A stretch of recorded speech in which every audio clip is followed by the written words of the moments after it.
Hello YouTube, my name is Nero, Team Support Call of Duty World War II. Welcome back, ladies and gentlemen. Call of Duty World War II Remastered has been out for 5 days now, so I feel like today is a perfect time to just sit down and review the update and discuss how this recent patch will forever change the landscape of the Call of Duty franchise. To say that Call of Duty World War II has been controversial during its 5-month life cycle would be a wild understatement, right? I mean, I don't think we've ever seen a more polarizing game in the history of the franchise, but we've also never seen a game receive as many updates and patches as Call of Duty World War II, and we're not even halfway through this game's life cycle. We still have 2 more DLC packs to go. We have 3 or 4 more events. Who knows how many more updates and new additions they plan to make to the game? Like just last night, if you didn't catch my recent video, just last night, Sledgehammer Games revealed that 9v9 Ground War and a new headquarters-themed multiplayer map are coming to the game next week, and all signs are also pointing to a new event, a new division, and 5 new weapons also coming to the game next week. The division's overhaul just happened 5 days ago, and we're already looking to next week where they're adding a bunch of extra content to the game. Like,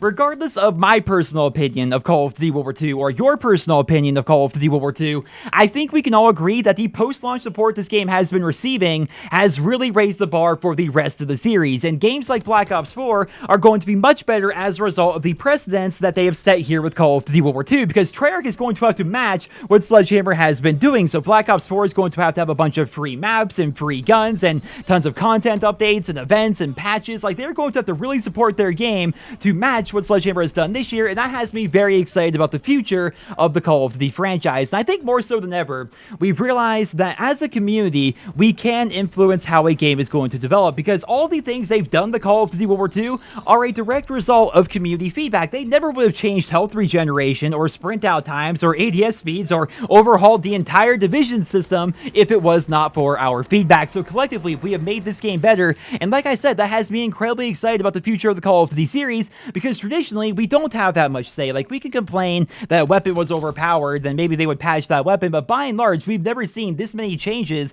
as a result of community feedback before, and that has me incredibly excited about Black Ops 4 and the Call of Duty games that are going to be coming after that. I mentioned the divisions overhauled. I would like to discuss that a bit more here in this video, because I feel as though Sledgehammer Games did a very good job of redesigning every division from the ground up, because for me, every division before the patch was good, but Airborne and Infantry were just hands down the best ones in the game for the vast majority of situations, and after the update, it seems like every division is now balanced, and they all serve their niches a bit better than they did before, right? Because Armored is now the ultimate objective-focused division. Like, it was good before, but now it's even better. Airborne is incredible for rushing. It was good for all weapons beforehand, but really kind of focused on submachine guns, whereas now Airborne is just like the ultimate rushing division for any weapon you may want to use. Mountain is good for sniping, but it's also good for making a pure stealth class. Resistance, to me, really kind of feels like a covert spec ops kind of a class, even though you're kind of just like a freedom fighter. It's a good feeling. Like, Resistance, I definitely think, is one of the major winners as a result of Tuesday's update. Infantry is really all about making your weapons better and focusing on your gun skill, and to me, Expeditionary almost feels like a support class in a way, because of all the bonuses you get to equipment and the ability you have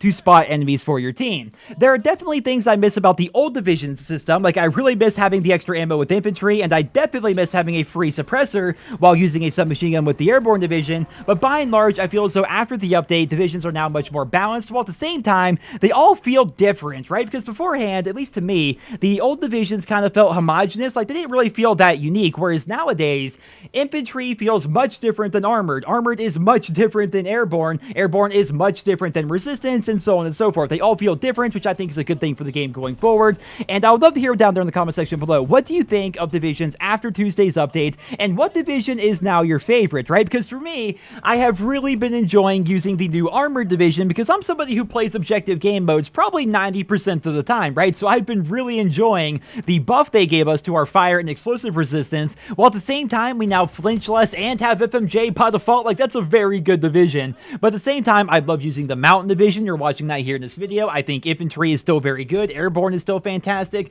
And like I said, resistance is much better than it was previously. If I had to pick one division to be worse than the rest of them, I would say it's Expeditionary, but that's kind of inherent because of like what they wanted to do with it, right? With Expeditionary, it was initially going to be this shotgun class, whereas now it's not so much about shotguns, it's more about throwing grenades and tactical grenades everywhere, which is just not as useful as something like Mountain or Armored or Infantry and stuff like that, but it's still pretty good, and by and large, I feel as though the entire overhaul they've done to divisions is a good overhaul. They have really made Call of Duty World War II a much better game, and that's not even taking into consideration all the fantastic changes they made to basic training. So you guys are watching me use the new Blitzkrieg basic training. This thing is ridiculously good depending on the game mode. Now, I will say, certain modes, it's not very good. I would say it's actually bad for game modes like Domination, Hardpoint, and Kill Confirmed, because in those game modes, you're better off just running normal score streaks and playing the objective. But if you're playing game modes like Team Deathmatch, Free-For-All, or Gridiron, like you're watching here, I think Blitzkrieg is incredible. So in TDM, to get a recon aircraft, you have to get a 5 kill streak because you get 100 score per kill,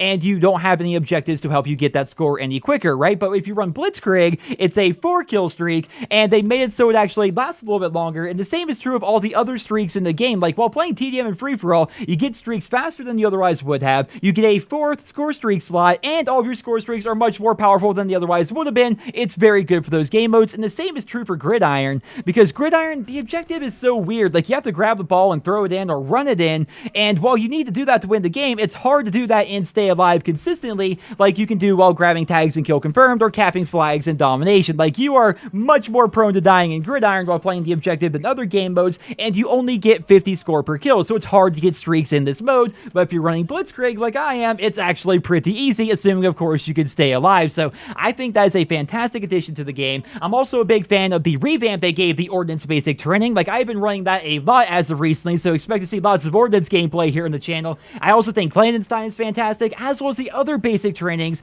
that were revamped with Tuesday's update. They have done so many great things for the game, and honestly, my final verdict on Call of Duty World War II Remastered, this game is objectively better now than it was back in November, and that's saying something because I enjoyed the game back in November. November, the game was good, but now it's probably twice as good as it was back then, and I'm having so much fun reading comments and seeing tweets from you guys saying, you know what, Nero, I haven't been playing the game a whole lot as of recently, or I quit back in December, but I came back to check out the new update, and I'm really enjoying the game again, and I'm seeing that a ton. Like, I can't even count the amount of people that have been telling me this, and so I think universally across the board, Call of Duty World War II Remastered, as we're calling it, is a great update. It's really helped out the game a ton, and as I said, it sets a very important precedent for the future of the Call of Duty series, because every other developer now has to listen to us more than they did previously, which is definitely good for the Call of Duty community. But ladies and gentlemen, that's all I have for you guys here in this video. I hope you enjoyed it. Leave your thoughts and feedback on Call of Duty World War II Remastered down there in the comment section below, and I hope you guys all